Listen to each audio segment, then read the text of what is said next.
இதோ 2 நாள் கூட தாங்கல, மாட்டிக்கிட்டீங்களா? நல்ல விஷயங்கிறதுனால நாங்களும் இதை சந்தோஷமா ஏத்துக்கிட்டோம். இதே தப்பான விஷயமா இருந்தா வீட்டுல தேவையில்லாத பிரச்சனை தானே வரும்.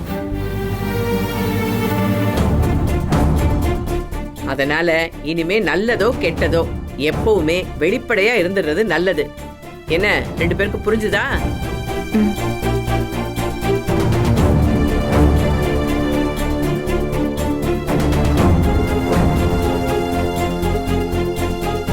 அப்புறம் அந்த பொண்ணு ரம்யா எதுக்கு உனக்கு ஃபோன் பண்ணான்னு சொல்ல மறந்துட்டேனே.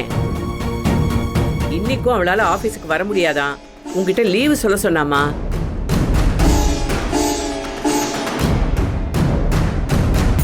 உனக்கு ப்ரமோஷன் கிடைச்சிருக்குன்னு சொன்ன உடனே நம்ம வெண்ணிலா பாயசம் பண்ணிருக்காமா?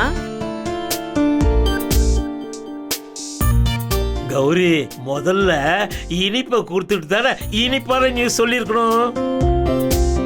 அப்பா, நம்ம கிட்ட சொல்லாம மறைச்சாங்கல்ல, அப்பா அவங்களுக்கு ஷாக் ட்ரீட்மெண்ட் கொடுக்க வேண்டாம்? அதனாலதான் முதல்ல பாயாசத்தை கொடுக்கல. இப்ப கொடுக்கலாமே, சீக்கிரம் கொண்டு வா. இருங்க, எடுத்துட்டு வரேன்.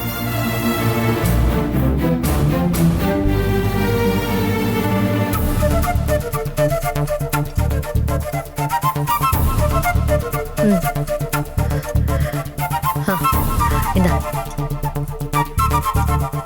குடு குடு. ஏ மகா, மேனேஜர் பதவினா இப்ப வாங்குறதை விட ஒரு 10,000 ரூபாய் அதிக சம்பளம் கிடைக்கும்ல? அவ்வளோ கிடைக்கலனாலும் ஒரு 5,000 ரூபாவது அதிகமா கிடைக்கும்னு நினைக்கிறேன்.